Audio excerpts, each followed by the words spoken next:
You just realized your business needed to hire someone yesterday. How can you find amazing candidates fast? Easy. Just use Indeed.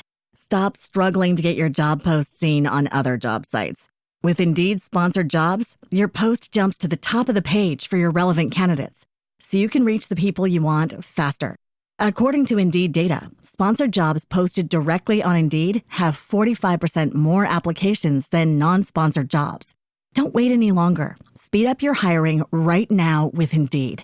And listeners of this show will get a $75 sponsored job credit to get your jobs more visibility at Indeed.com/ARTS. Just go to Indeed.com/ARTS right now and support our show by saying you heard about Indeed on this podcast. Terms and conditions apply. Hiring? Indeed is all you need. You just realized your business needed to hire someone yesterday. How can you find amazing candidates fast? Easy. Just use Indeed. Stop struggling to get your job post seen on other job sites. With Indeed sponsored jobs, your post jumps to the top of the page for your relevant candidates, so you can reach the people you want faster. According to Indeed data, sponsored jobs posted directly on Indeed have 45% more applications than non-sponsored jobs. Don't wait any longer. Speed up your hiring right now with Indeed.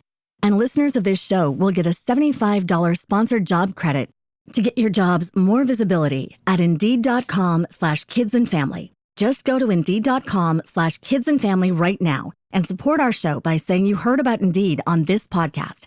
Terms and conditions apply. Hiring? Indeed is all you need.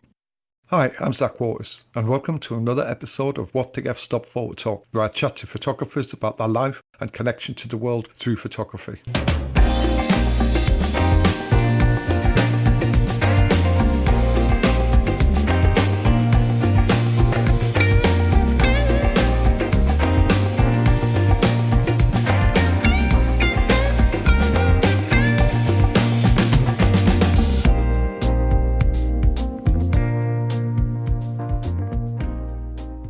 Today's guest is photojournalist Denis Thorpe. Denis has been a photographer, photojournalist, editorial photographer for over 70 years. I've been talking to Denis on and off for a while, and I really wanted to get up to Stockport where he lived and meet him face to face, be able to have a chat with him about his life, his work, how he connected with the industry, how he connected as a photographer with the world, his longevity really. I wanted to find out a bit about the man behind the camera. So I was in Manchester a few weeks ago, being out and exhibiting at the Photo North Festival in Manchester. So I got up really early on Sunday morning with a very heavy head, got on a train, headed to Stockport and met up with Denis at his home, where we talked about his birds. In fact, I was even talking to a robin.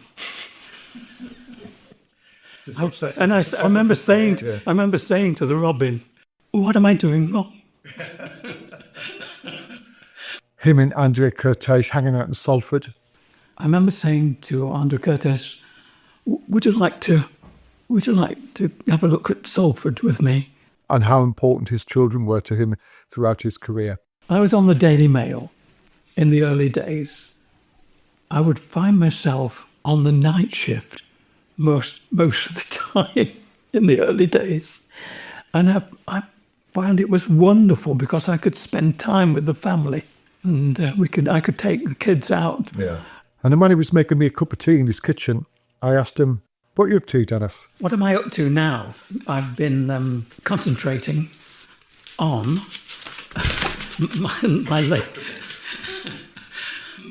my latest obsession, which has been because of COVID and because of lockdown. I've not been able to get anywhere. Yeah. And I've been sort of stuck in the house. So I was watching my bird population, small birds. I've never really been interested in birds. My wife, she organised a beautiful garden, wonderful garden. And I watched birds coming into the garden, but I haven't a clue what they were. So I thought, well, I'll take a little more interest in them. And then, because I'm a photographer, I saw them perched on a twig or whatever. And I thought, they're there, and then they're not. What happens in between? I thought, I'll get myself a challenge. I'll try and photograph them in flight. Impossible. I sat for months and months on an old bench out there till these birds got used to me. And they came up to the feeders and then they were gone. Occasionally I was really lucky, or I was getting better at it. And in fact, I was going a bit mad, to be honest. In fact, I was even talking to a robin. I remember saying to the robin, "What am I doing wrong?" 28. And I remember the robin said back to me, "You're not on. You put it. What camera have you got? Put it on the 4000." So I was doing that, and then it all happened that I was able to photograph goldfinches, beautiful things happening in my garden, and all in action, which was the most important thing for me. It was published in The Guardian. Yes, it was. In the end, yes. Yeah.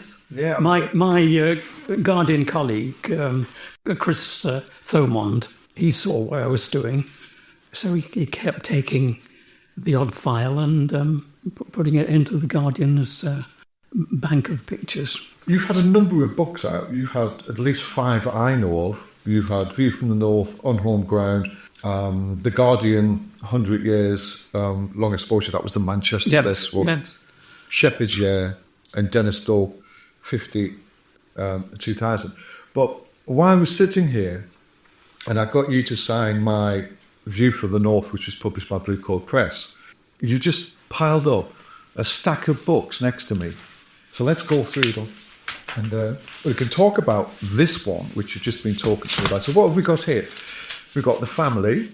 So this is, you self-publishing these, aren't you? Yes. So you've got The Family. And then what else we got here? I've got, which is, I'm interested in this, How They Were, which is, I guess, because that, who's that? So that's Helen Mirren. Helen Mirren. Yes. So I guess this... The most famous people are there. Yeah, and then this is your jobbing life, isn't it? Mm. Yeah, and this is your... I remember the Louis Armstrong pictures. So this is... We'll look through that in a second. So this is your jobbing life. Then you've got India 77. Yes. And then you've got People of the Soviet Union. That sounds really interesting. Then you've got The Trawler Men, which is colour, and The Family's colour. It's not all colour. The what? It's not all colour. Well, there's a cover. Do you know, I went on the Cod War, right? In 1958, I think it was. I went on a steam trawler from Grimsby, and the Cod War was about a 12-mile limit. And of course, they had gunboats, and we had presence up there. I was really there for the action of the trawlermen being confronted by Icelandic gunboats. This is 1958. It's beautiful. There's some beautiful stuff in here. Where could we get this? Where could you get this? Would you have to go on Blurb to buy this? I don't really put them on Blurb. I just make them because I need to have them. I need to have them as a collection. You see, it's my archive, really. But this should be a book on itself. Well, let me tell you about that, because I was at the Daily Mail actually at the time, and they asked me to go to look at the Cod War, but they were really only interested in the action. I was there for a month on a steam trawler. You look as though but the thing is that you have been on there for a month because of the engagement with the subject. But the thing is that the action wasn't very often. And what the Icelandic people were doing was trying to cut the trawl. Once they go over and cut the trawl wires, the trawlermen have to go back home again because they can't fish anymore. Yeah, sabotage. So that's how it was being prevented.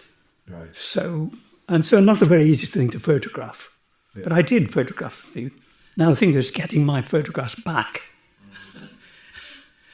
You know, I'd got my laptop there, hadn't I, in 1958. Time traveller. So, in fact, what I did, the skipper said, there's only one way we can get your films back. He said, I'll get a cocoa tin, we'll put them in it, and we'll shoot a line across to a ship that's going back Seriously? to the mainland. And we shot a line, and they took my cocoa tin with my films in. Then they sent, as soon as they got to the mainland, they put it in the post for me, and it was picked up by the Daily Mail. I got one photograph in, possibly. Caught a passing ship, sent it on a wire over the ship. That's it. Wow. Yeah, Very trusting. they were wonderful people to be with. It took me a long time, really, because they were quite... I mean, they didn't know what on earth a reporter, a photographer was about. Yeah. You know. So that's the main thing about being in photojournalism, really, is getting to know people. Absolutely. And getting their trust. And understanding your relationship. And that's more important than anything. It is. You can put the cameras away forever, but until you've got that rapport with people. I thought, well, I'll just carry on. I only had one camera. I had a second-hand Rolleiflex. I was experimenting with colour. I had one roll of Ferrania colour film. For that shoot? For that. Well, because I didn't, there was no way I was doing, I was going on a news job, you see. I took a lot of black and white film for myself. And so I thought, well, I'll just photograph all these wonderful people and and their lives. What film were you using, black and white? It was probably HP3 in those days, Ilford. Was it really? 58 HP3? Yes. Wow. And you got a colour cover on that? It might have been some Tri-X, I don't know. Yeah. The reason I'm using a Rolleiflex is that when I went eventually to the national newspaper, I was offered a staff job on the Daily Mail in London. Yeah. The picture editor said that the deal will be that you go to Manchester. Really? Yes. So I went to Manchester. I was still using at the time, if you want to talk about equipment and things, technical things, but I've always used 35mm cameras. I had a beautiful Contax 2 camera. If you talk about picture post people, most of them had the Contax 2. Bert Hardy did, and Kurt Hutton certainly did. With Leicas as well. But the Contax at the time was absolutely beautiful. The one I had was made in something like 1936, I think. When I got there, they said, "Oh no, you can't use that. That's a toy camera." and so I was given a plate camera using glass plates. Ones. Yes, using glass plates. So I thought, well, I can't use that because the dark rooms like to have the simple way of processing. They can process plates easily, slap them in the enlarger, wet, and print wet. You know, all those. So it's a very, very simple way of going. It's okay for one-shot kind of things, but not my kind of thing. Anyway, I've compromised. I then went and bought a Rolleiflex, second-hand Rolleiflex, which cost me in 1958, 57, 58. It cost me about £135 then, second-hand, you know. So that's what I was using on the on the Grimsby trawler. Daily Mail weren't interested, you know, in the lifestyle of that's not the kind of thing they wanted. I mean, it was a news business, isn't it?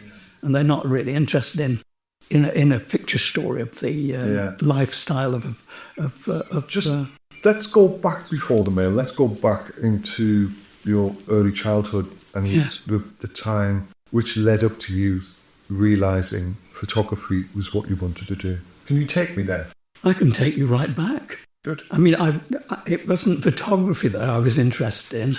At school, we had English teacher one day said, "You just realized your business needed to hire someone yesterday. How can you find amazing candidates fast? Easy. Just use Indeed. Stop struggling to get your job post seen on other job sites. With Indeed sponsored jobs, your post jumps to the top of the page for your relevant candidates, so you can reach the people you want faster. According to Indeed data, sponsored jobs posted directly on Indeed have 45% more applications than non-sponsored jobs. Don't wait any longer. Speed up your hiring right now with Indeed. And listeners of this show will get a $75 sponsored job credit to get your jobs more visibility at Indeed.com/kidsandfamily. Just go to Indeed.com/kidsandfamily right now and support our show by saying you heard about Indeed on this podcast. Terms and conditions apply. Hiring? Indeed is all you need. You just realized your business needed to hire someone yesterday. How can you find amazing candidates fast? Easy. Just use Indeed. Stop struggling to get your job post seen on other job sites. With Indeed sponsored jobs, your post jumps to the top of the page for your relevant candidates, so you can reach the people you want faster. According to Indeed data, sponsored jobs posted directly on Indeed have 45% more applications than non-sponsored jobs. Don't wait any longer. Speed up your hiring right now with Indeed. And listeners of this show will get a $75 sponsored job credit to get your jobs more visibility at Indeed.com/ARTS. Just go to Indeed.com/ARTS right now and support our show by saying you heard about Indeed on this podcast. Terms and conditions apply. Hiring? Indeed is all you need. I want you to be reporters, and I want you to write a report. I want you to use your imagination, and the imagination is a great word. I want you to use imagination and go to an event and write about it. So I wrote about the only thing I ever knew, and that was about mining. But I was brought up in a mining community, you see, and I wrote about a pit disaster. Whereabouts were you brought up? In Mansfield, Nottingham, and a lot of coal mines around there. My father, when he was 14, he went to have his first working experience in a pit. He then decided he wouldn't want to work down underground, so he went and worked in a foundry. So it was similarly really hard graft, working in a foundry. So, but a lot of my relatives were in mining, and I used to go and stay with them. They all seemed to be getting injured and everything like this. So I knew all about. So I wrote this little piece. And the wonderful thing is that it's quite unusual, but the teacher, he read it out to the class. And what did I want to be after that? I wanted to be a reporter. And so that was my ambition. And that really started getting... That was my ambition. The direction. I went eventually, when I left school at 16, I was desperate to be on a newspaper, and I managed to get an interview with the editor of a local paper in Mansfield. And the editor said, "Do you know anything about photography?" I said, "Not much, no, I want to be a reporter." He said, "Well, we're employing now a staff photographer here, and he needs an assistant. How about you be his assistant?" So I said, and they said, once you're in newspapers, you can do anything. So I said, wonderful. So I became the photographer's assistant. And what the wonderful thing was that I knew nothing about press photography. Really, hardly anything. I'd never even seen a press photographer, I don't think. But what was the wonderful thing was that this guy didn't have one of these big plate cameras. If you looked at magazines and you saw American photographers really with great big speed graphics with big flash keys on. That was my sort of image of a press photographer. This guy had a small contact camera, but he was so meticulous. He took me into this dark room, and there were all kind of chemicals there, and he showed me how to mix them all up, and he said everything has to be perfect, you see. So he then taught me how to get fine grain from this thing, and that was a revelation really for me. That's how I started, and so I couldn't go back. from that. A very unusual but very fortunate start in my photographic life. What was your first picture?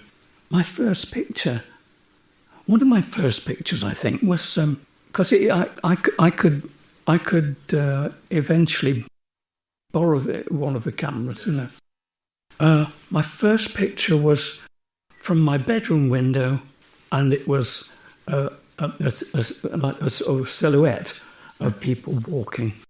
You see, there were no training schemes in those days. You didn't have any.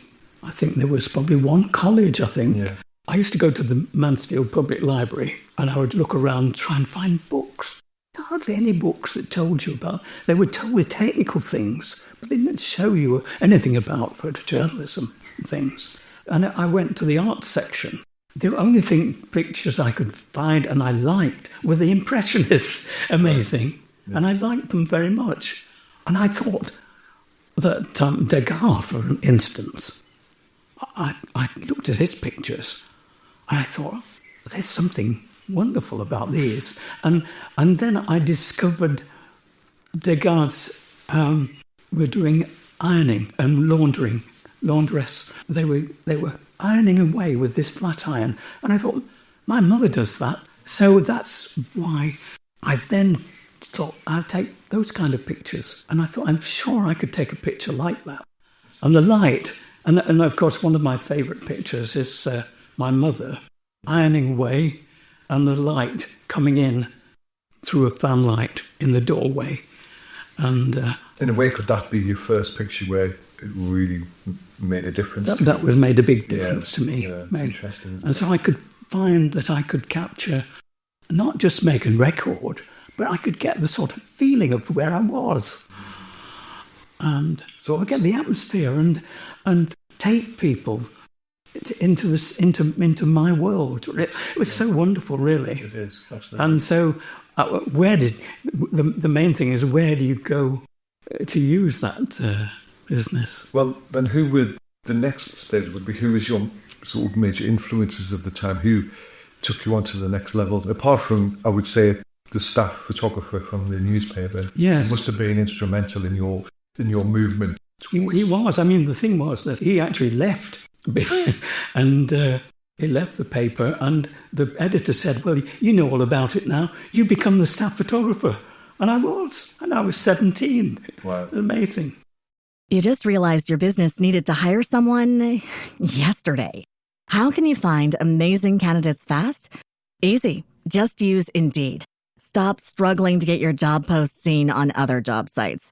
With Indeed sponsored jobs, your post jumps to the top of the page for your relevant candidates, so you can reach the people you want faster. According to Indeed data, sponsored jobs posted directly on Indeed have 45% more applications than non-sponsored jobs.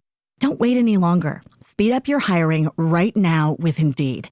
And listeners of this show will get a $75 sponsored job credit to get your jobs more visibility at Indeed.com/kidsandfamily. Just go to Indeed.com/kidsandfamily right now and support our show by saying you heard about Indeed on this podcast. Terms and conditions apply. Hiring? Indeed is all you need. You just realized your business needed to hire someone yesterday. How can you find amazing candidates fast? Easy. Just use Indeed. Stop struggling to get your job post seen on other job sites. With Indeed sponsored jobs, your post jumps to the top of the page for your relevant candidates, so you can reach the people you want faster.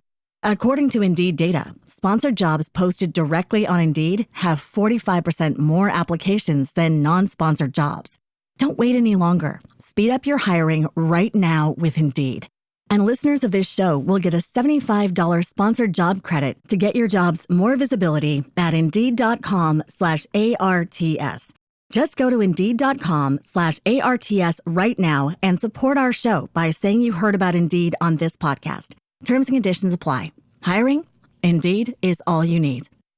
But I then, they were preparing then for me to go to national service. So when I was 18, then I had to give it all up and go into national service. I remember it was the September of 1950, I think, and there was a colliery disaster.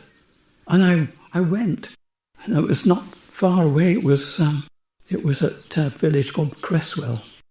I went into the Royal Air Force. I didn't have a camera of my own, of course. And of course, it was impossible. I had no money to buy a camera like that. So I didn't have a camera. I suppose because I was in journalism, when I eventually did the basic training, I did the basic training in on the Cannock Chase in midwinter, which was a good experience, I would say. Cool. A good experience. But then I went to RAF Bletchley, and then I worked I worked at teleprinters in the main communications centre there. So I did that until about, 2 years. Over 2 years I was doing that. But one of the wonderful things was that Bletchley is near to London.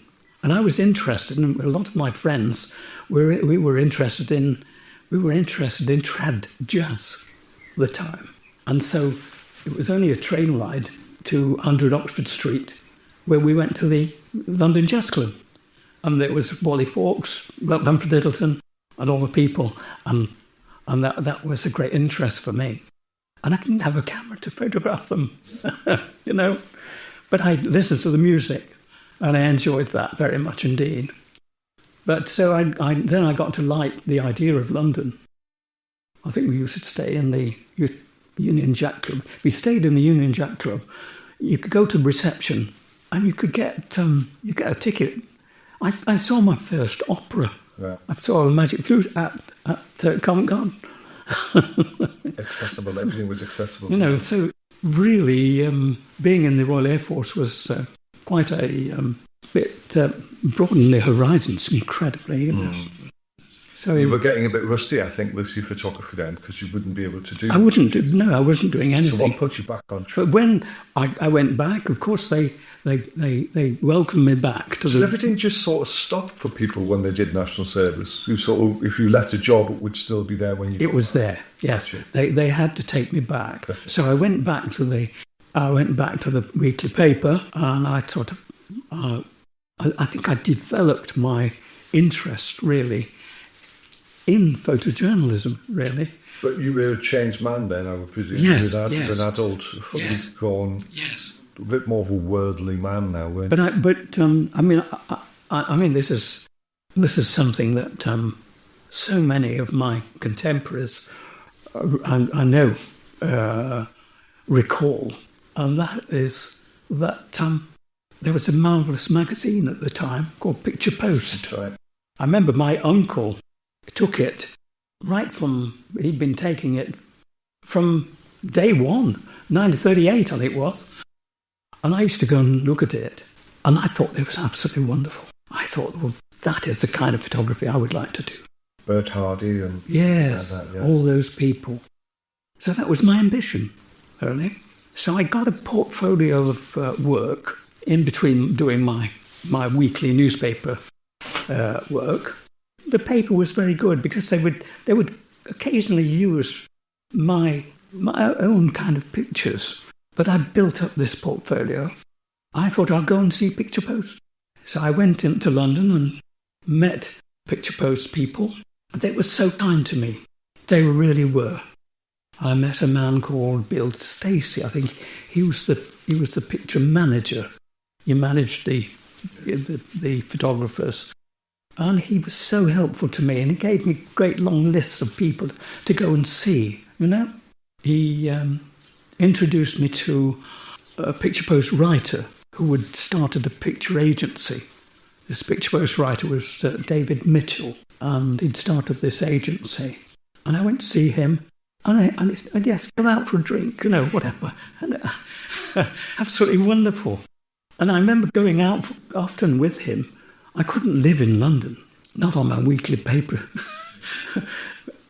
But I do remember going to lunch, and there was Grace Robertson and Thurston Hopkins and all these people. And I was surrounded by all these wonderful people.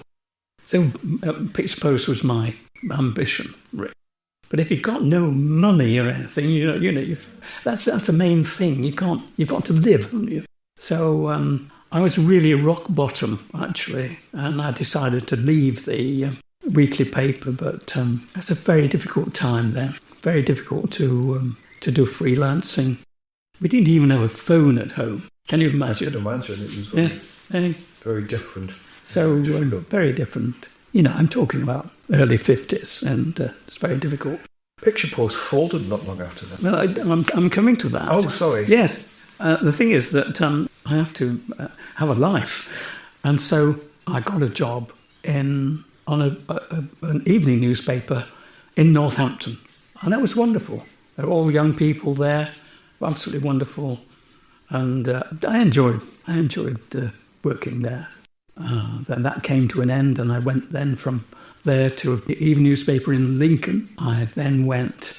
This is how you progress, you see. Would you have to find somewhere to live in the two? Oh, yes. Okay. Yeah. And how was that a system in place? Was there a progression system in place for moving up? It's just moving up, you see. Really? Yes. So I went to Birmingham. I was very happy there because the picture editor was he was a good man, and he just let me do things, and so that was there were 2 morning papers and 2 evening papers in Birmingham at the time. But I was still going to London and finding out. And dining with the Picture Post. But I called at the Daily Mail office, and the picture editor saw my work and actually said, well, we could do with some young blood, he said, in Manchester. So there's so many veterans around, and wonderful people. I got to Manchester, and I don't think they really welcomed somebody who had been sent from London, really. And it took me quite a long time to... Yeah. So you've been doing your apprenticeship, haven't you? Yes. I'd spent quite a long time there at the Daily Mail, but there were some wonderful people there. Yeah.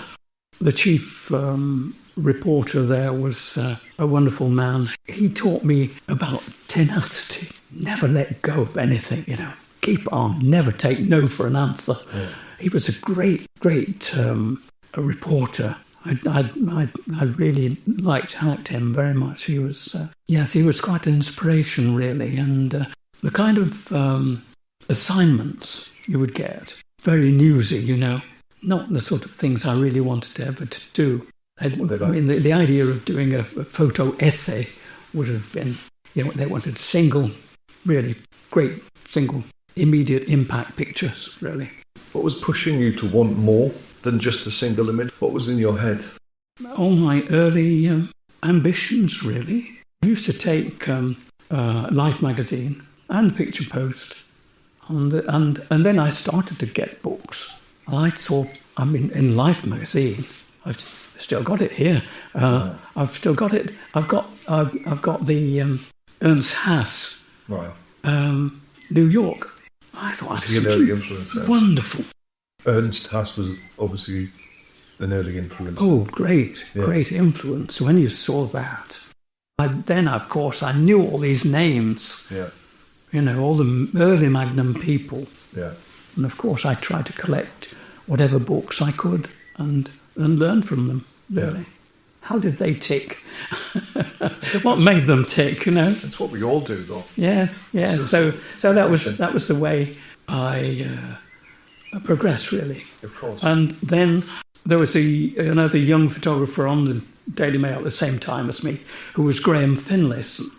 Graham managed to get on the Guardian in Manchester when it was just about the Manchester Guardian, say. Then when Graham left the Guardian, I was offered the job on the Guardian. And that was the early 70s, yeah. But it wasn't, no, this was the 60s, early 60s. Really? Yes. And unfortunately, they only ever had 2 staff photographers on the Guardian. In 100 years, they only had about 7 in Manchester, Right. So it was really difficult. One of the photographers wanted to come back from London, and so I missed the job. No. I couldn't have the job, although I'd been offered it. So I had to wait, and I got to the Daily Mail, and I remember that I was there in 57. As soon as I arrived there, Picture Post folded. 55. So I've nowhere to go.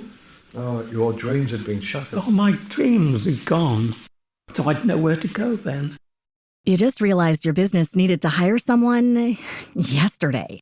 How can you find amazing candidates fast? Easy. Just use Indeed. Stop struggling to get your job post seen on other job sites. With Indeed sponsored jobs, your post jumps to the top of the page for your relevant candidates, so you can reach the people you want faster. According to Indeed data, sponsored jobs posted directly on Indeed have 45% more applications than non-sponsored jobs. Don't wait any longer. Speed up your hiring right now with Indeed. And listeners of this show will get a $75 sponsored job credit to get your jobs more visibility at Indeed.com/kidsandfamily. Just go to Indeed.com/kidsandfamily right now and support our show by saying you heard about Indeed on this podcast. Terms and conditions apply. Hiring? Indeed is all you need. So I made the best of it. So I did everything. One of the things, I think because they thought I'd been in the RAF, I did quite a lot of flying. And if there's anything, that needed somebody to take stuff from did have an Rapide or something, or an Oster, and then I'd go and take aerial pictures. So I did a lot of that. I got the only photograph of the Moors murders seen from the air. Yeah. So this book here of how they work, and this is for everybody from Diana to James Cameron, Curtis. Curtis. What was he like? You've got a shot. You've taken pictures of Andre Curtis in Salford. Yes. That's not something I ever imagined him being in Salford. Andre Curtis came to Manchester. One of the Salford, quite famous painter, is Harold Riley. And Harold was interested in photography. He became really very, very interested in photography, and he decided that we could have a festival, and he had a festival of photography, and brought Curtis over. Wow! I remember saying to Andre Curtis, "Would you like to have a look at Salford with me?" And he's involved. And yes, and so he, of course, and so he came out with me, and we had a wander around Salford. This is something I've never really envisaged. Curtis has been in Salford, and you've got the pictures that he was there. Oh yes, that's so pretty. You were so lucky to get them. He's got a famous picture of a bench, so I photographed him on a bench and that sort of thing. Yes, that's wonderful. I think he was quite an inspiring man, really. I mean, he was telling me, he was showing me how a picture would be. Yeah, did he give you any tips? Organised. Yeah. Yes. Wonderful. Yeah. Is it? So in this book you've got a lot of jazz musicians. And this book itself does chart on your work. Yes. Through the 50s right up to the all threes and influential people. And you can see you've worked really hard, in their business. I never stopped. You're a good working photographer. And then this book obviously met your journey, and this greeted your journey into the Guardian, and you eventually got your Guardian job. Yes. In the early 70s. Yes. And then was being at the Guardian give you a chance to shoot some things the way you wanted? Absolutely. I thought I'd come home. Yeah. Well, absolutely wonderful. It took me a little while to shake off the sort of Daily Mail kind of thing, But Treasurer in Manchester was, he just loved you bringing pictures in. And if you had an idea, you'd go and do it. Yeah. And, is that how it worked, was it? And the features editor there in Manchester he was a sort of features editor for the features department. Really was all produced from Manchester. So he was a great colleague, really, and a very great ally, really, and helped me tremendously. I could only just say, "Can I do something?" And he thought it was. And that's why I did the Shepherd. They must have had a big sort of competition. He'd become Shepherd of the Year. Yes. And so we went to see him. And I went with a colleague, reporter Alan Dunn. And we went up and we spent a day with him. I thought, this is absolutely wonderful. And I went to the features editor and I said, "Look, do you think I could do a regular feature through the year, and so we can have a year of a Shepherd?" "Oh yeah, do whatever you like." Can you imagine that? That was wonderful. So I was able to go up and photograph Ray Dent and his family throughout the seasons, really. Yeah. So that was... So I put all those photographs together eventually, and with Alan doing some texts, and put them all together. I sent it off to a publisher, and they came back and just said, "Oh yes, we're doing it," and did it. I didn't have much say of the layout or anything, but they did it. So that was my first success, really. That was a wonderful part of The Guardian. But I remember I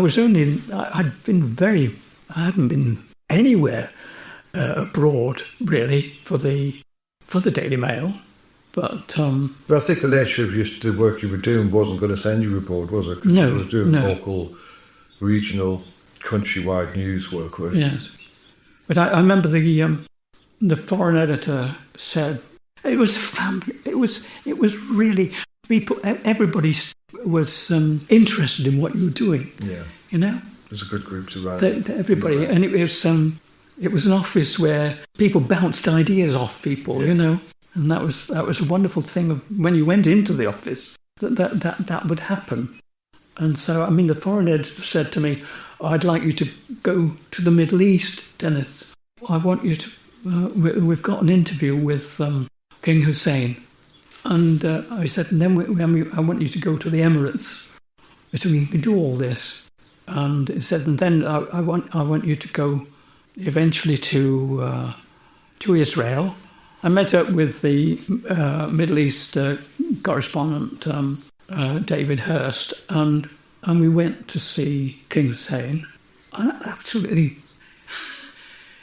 I mean, you can't believe this, that I'm sitting there with King Hussein, and he's not interested really in the politics. He's not interested in talking about politics. He's interested in talking about photography to me.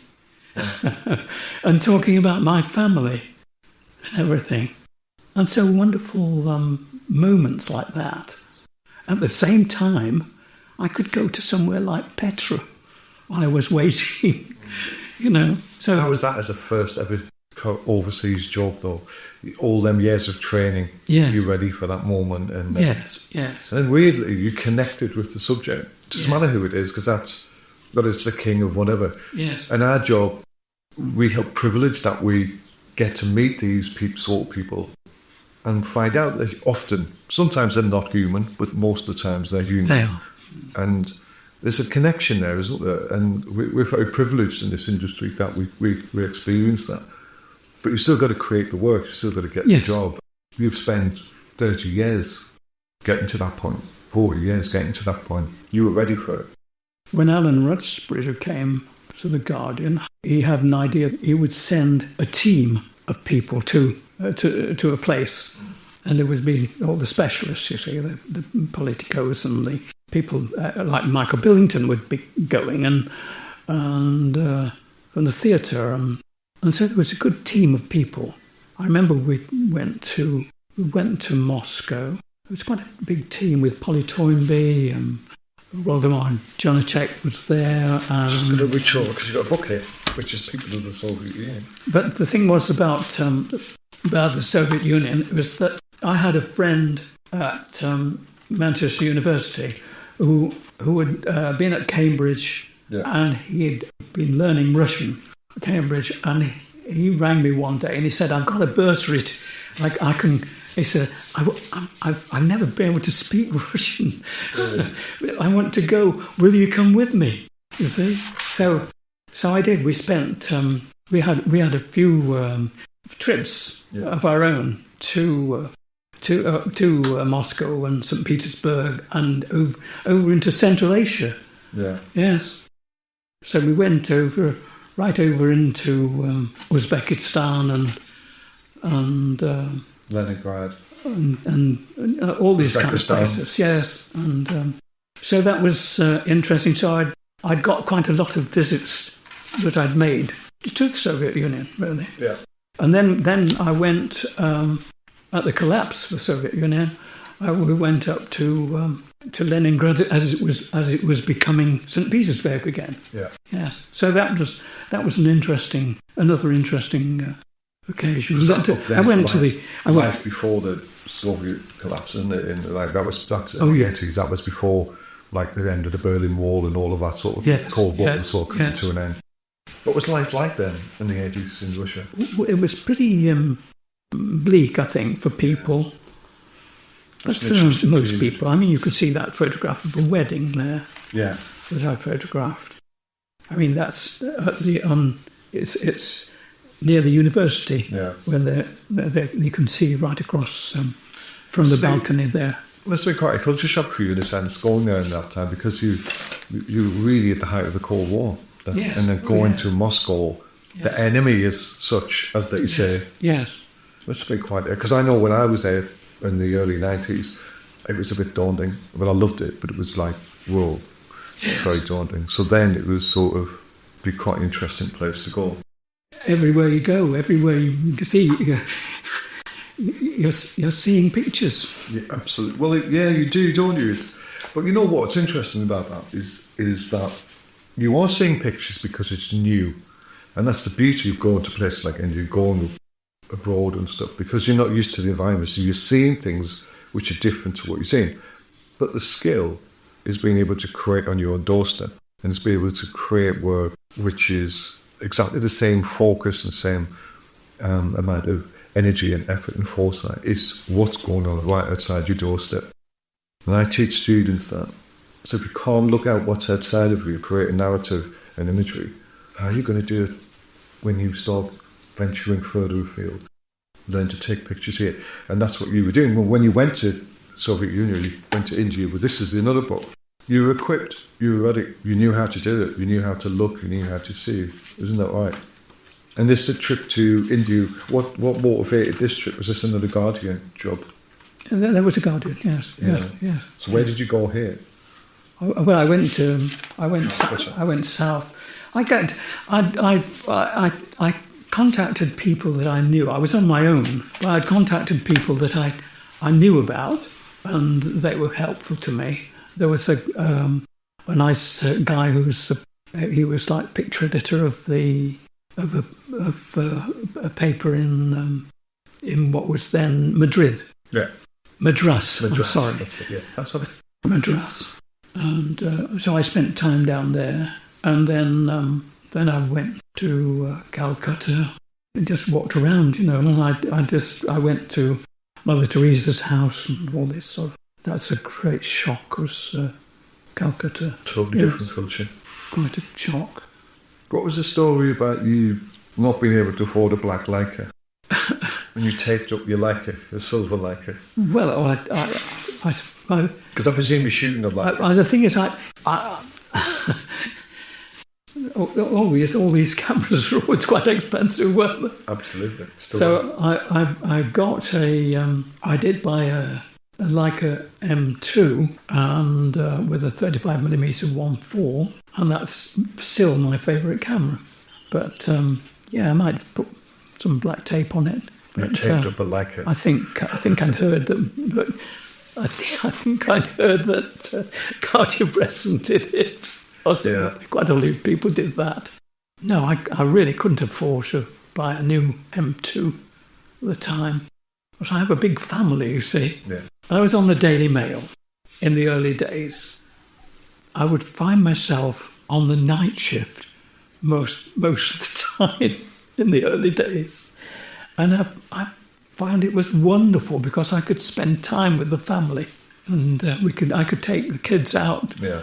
And I could photograph them. Look, if you see my book with the family here. So how many have you got? I have 6 children. You have 6 children? I have 3 sons and 3 daughters. It's the most wonderful thing of my life is my family. Absolutely. Yes. Yeah, totally. There's my wife here. Plus you made a little blurb book of it. I did make a blurb. Fantastic. You just realized your business needed to hire someone yesterday. How can you find amazing candidates fast? Easy. Just use Indeed. Stop struggling to get your job post seen on other job sites. With Indeed sponsored jobs, your post jumps to the top of the page for your relevant candidates.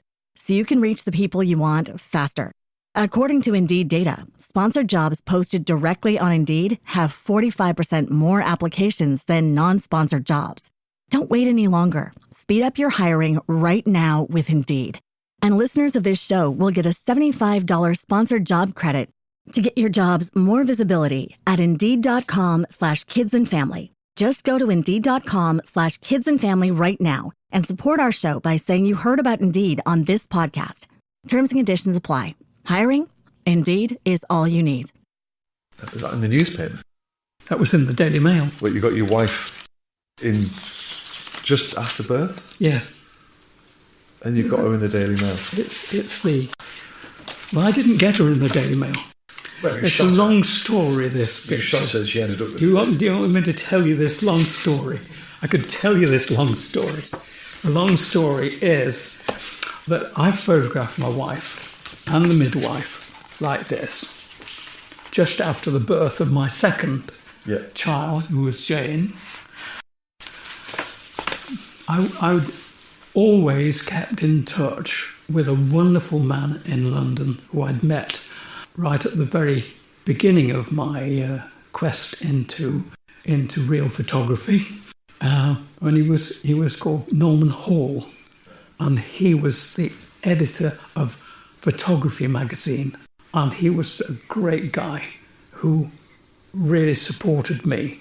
Photography magazine had an annual every year. They had the photography annual, and he would use my pictures in there, pictures that had not made the Daily Mail, possibly. But he used them. I'd sent him a picture of my wife, this picture of the birth, and he used it in the photography yearbook. Apparently, I didn't know this at the time. A copy was sent, press copy was sent to the Daily Mail. And there was a famous editor called William Hardcastle. And he looked at this picture, looked at the book, and stopped when he saw this picture of mine. And he said, "What a wonderful picture.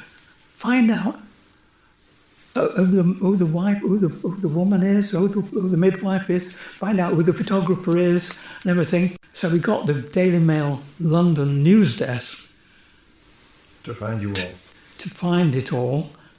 And they eventually found, they rang Manchester and said, can you find this photographer called Denis Thorpe? And the Daily Mail news editor said, in Manchester, said, "He works here." So that's what happened then. So that was, but they would not have been interested, you see. It's a great shot. You see, but it was a kind of picture that. So my family, I've photographed them. Here I photographed my wife with. This is Jane. This was the child then, and there's the last child. When was that? This is my pregnant wife, and it's 1970, could be 1974 or something like this. 70. I'd taken it in 74. Anyway, there was a photokina in Cologne. There was a very famous curator of pictures called Fritz Greuber, and he'd seen this picture, and it was on exhibition at the photokina. It was they'd blown it up about 10 foot wide. But that? Yes. Right. And so I got invited there and to photokina, and met all these people, and met so many different people there. Yeah. And but these were used eventually, I think, in The Guardian, because it was just about that time when I'd eventually gone to The Guardian. So you had a really good life with The Guardian, haven't you? I have, yeah. Yes, and been very I think fortunate. that showcased itself in some of the books which have come out in later years, and especially with books like A View from the North. It shows your work, it shows who you are as a photographer and your diversity. I mean, some of the composition elements of your work I love, and I've always been attracted to that with the way you compose. You're very tight on your composition, and you can see you understand composition, especially your landscape work when you like the is it the Ribble Viaduct shot? Ribblehead Viaduct, Hebden Bridge. Hebden yes. Bridge is something out of the Victorian times. It's just a beautifully composed shot, and a lot of your shots, the way you use people in the relationship with the landscape, and I think it's come out in the years with your association with Blue Crow Press, and just by looking at the books you've got in front of me, sitting in your lovely drawing room in your house. Not many books here, are there? Please do not let me look at them, please, because I'll never leave. Because I'm looking at them on my side. In fact, you've got my book. I have got, of course. That's me. Do you not sign that? Of course, that's my please. Yes. Oh, you must sign a your book of mine in Dennis. You must sign that. That is like I'm made up now. You must sign that book. I'll sign it if it's not signed. I'm going to sign. I got them to sign my book earlier. But what I want to get at is you've opened my eyes to two things today. One, you've shown me this incredible fishing book. I'm blown away by this book. Something I've not seen before. But when I first arrived, I'm going to move this. You showed me, oh, this is heavy. That's why I'm straining.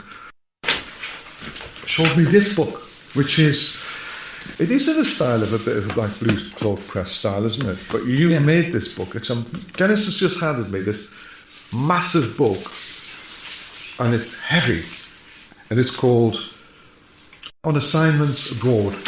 And would you say it's your retrospective book? Yes. Yeah. For So you created a narrative, the dummy. You've done the editing. You've looked at everything, and you created this dummy book. What's going to happen with this now? well, hopefully I can get it. How many pictures in it? How many photos? I think it could be 200 or something. It feels like there's 200. My right arm is falling off. Yes. I mean, it just covers everything, doesn't it? From Yes. Calcutta to Moscow. Yes, from the States really until everywhere really. Japan. What I've done with this book, I think I've sort of tried to explain. But You take me through it. what I've done with it, I've tried to sort of, as I said, it's a random collection. What I've tried, I've seen that what people do, what are their activities, and I've seen that they, in different parts of the world, the same activities are mirrored. So I've done a bit of juxtaposing.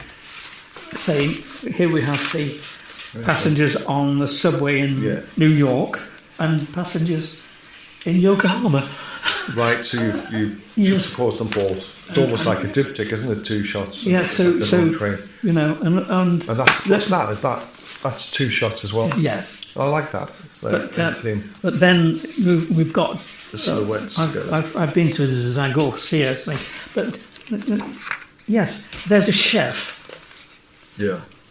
In Manhattan, there, but there are two chefs in Perugia. And what do you feel?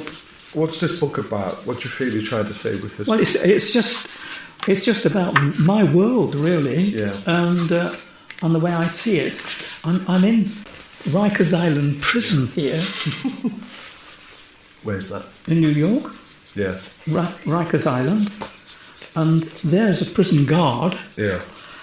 And there are slogans all painted beautifully on the walls. And with a cell block here, and the prison guard, and the slogan is there, and it says, "We all are our brother's keeper." Yeah. How wonderful is that? See that.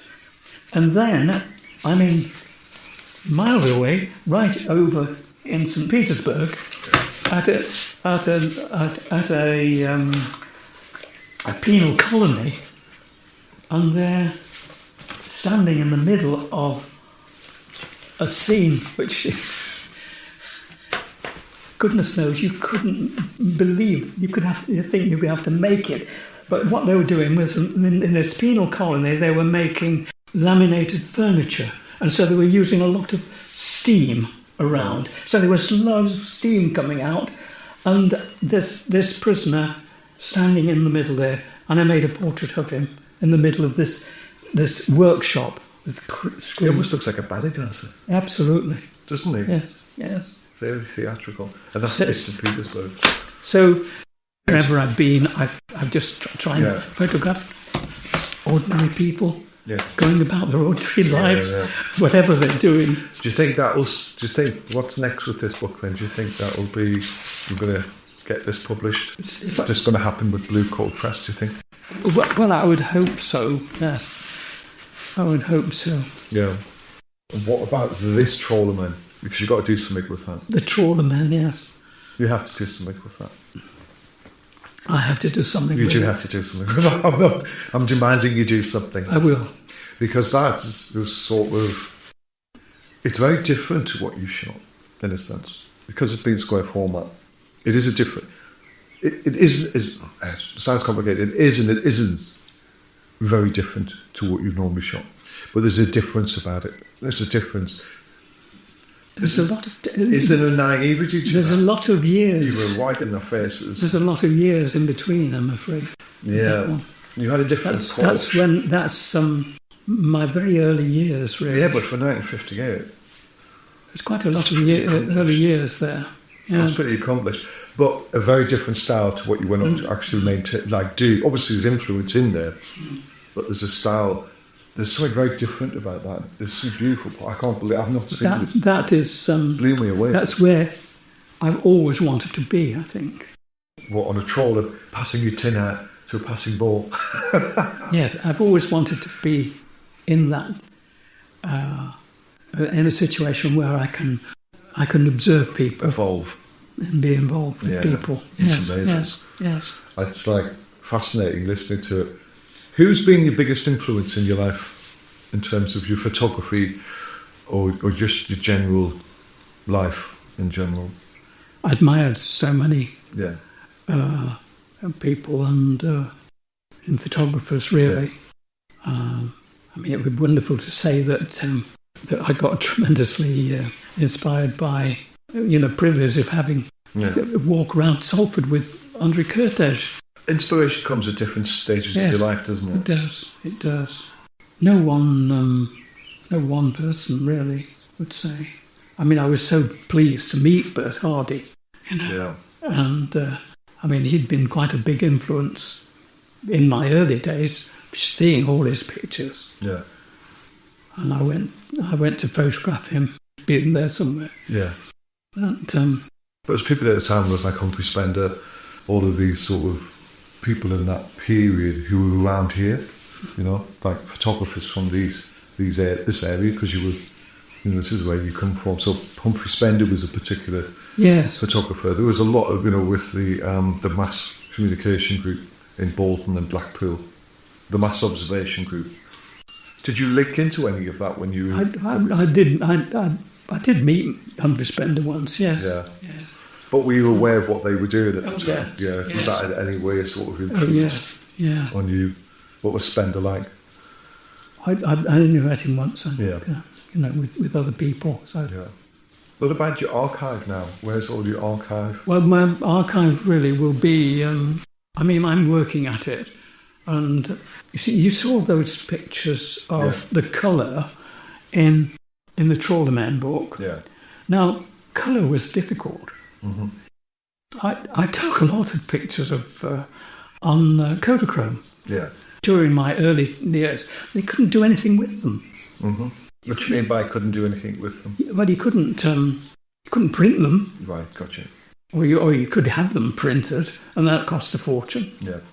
So you could only project them, really. Of course, yeah. So, and I think magazines and people at the time, newspapers, newspapers couldn't print colour anyway. Yeah. But magazines and would always want they'd always want a big format colour if they were using colour. Yeah. So really, I stored a lot of my colour. I found eventually that I could scan my early 1950s colour. Wow. and for the Trawler Men book, and it worked. Absolutely wonderful after all those years. How old is it? Well, I mean, that would be from 50. Oh, I thought you meant your scanner. Oh my! I thought you meant how old. I thought you had a scanner and you found your scanner from. Oh no! I've got a new scanner. So I had a new scanner. Yeah. Your archive is all in your possession. It is, and you're looking after it. But a lot of my archive is already with the Guardian. The Guardian, yeah, because they've got a really super place. Yeah, and that's where do you think it'll go for the future in terms of historical? Well, hopefully it'll just go to the Guardian. Do you still get syndicated to the Guardian with your works? Yeah. People want to buy. Do you syndicate with anybody else, like Alamy or any? No. You don't. No, you're not Getty or anything like that. No. You don't. No. Most of my work has been really through newspapers and through the Guardian. What scanner are you using? I knew you were going to ask me that. Sorry. It's whatever is the Epson. Whatever is 5,000, 9,000, whatever it is, like that, yeah. Whatever is that's the one I've used. But before that, when I first started with this scanning, you see, I've always had a darkroom here. Wow. I've always made my own prints, whenever possible. Yeah. I mean, obviously, when I was working in a newspaper office, you've got a department. With darkrooms and a staff doing prints, but they were always very, very at the Guardian. They were always very, very kind, and they wouldn't mind me supervising. But the darkroom work I enjoyed. I like the craft of photography. Yes, of course. I really loved it. Yeah, you can see that on your I have two lights, Focomat enlargers, which unfortunately have just let go. Because I really can't work in. I'm a bit ancient, and I haven't got the energy now. Yeah. To spend time rocking the dish. Not even with Tesma Special in the background, a cricket on. And yes. But, so that's it. But what I've got was a lot of 12 by 16 prints. Yeah. Alan Rusbridger organised me a flatbed scanner, an A3 scanner. So I was able to make lots of my archive from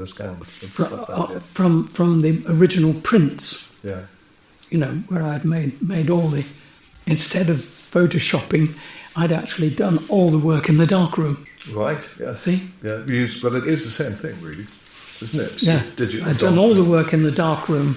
Yeah. I'm no good at Photoshop at all. I don't want to be. No, who is though? I don't want to be any good at Photoshop. You only need to know what you need to know. All I need to know is how to get rid of blemishes and things like that. And you know what? But for moving people... And you know what? You're not allowed. All I know, and that's all you need to know. I spent years just resizing, contrast levels, get rid of that bit of dirt from my lens. That's it. It's done. I don't need to do anything more. Good old press photographers. We don't manipulate images. Listen, it's been wonderful, Denis. Thank you so much for taking the time and inviting me to your home and just listening to your stories and finding out more about the other work, because one final question is what we discussed when I first met you, and I said, why haven't you got a website? I don't really know. I was so surprised. Everything I find in you is a bit of Wiki and The Guardian. There should be this big website saying Denis Thorpe, and you should be educating us, things like that. And perhaps I need somebody to do it for me, actually, possibly. I've probably come a little bit late into websites and things. When I was coming to the end of my time as a staff man at The Guardian, I'd obviously got into the Macs and things. We were just into scanning and Macs. Yeah. And so I carried on through that. Yes. But I think I came a bit late for making websites, you see. So I don't do that. You don't need one made for you. There's lots of simple, good website organisations out there who have a simple setup template, which costs you £10 a month to run it.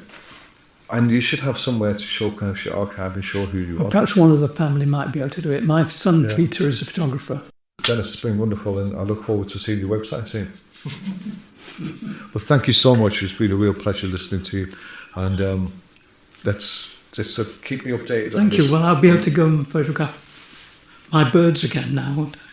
Oh, don't let me stop you from your birds. Don't let me stop you at all. It's been wonderful.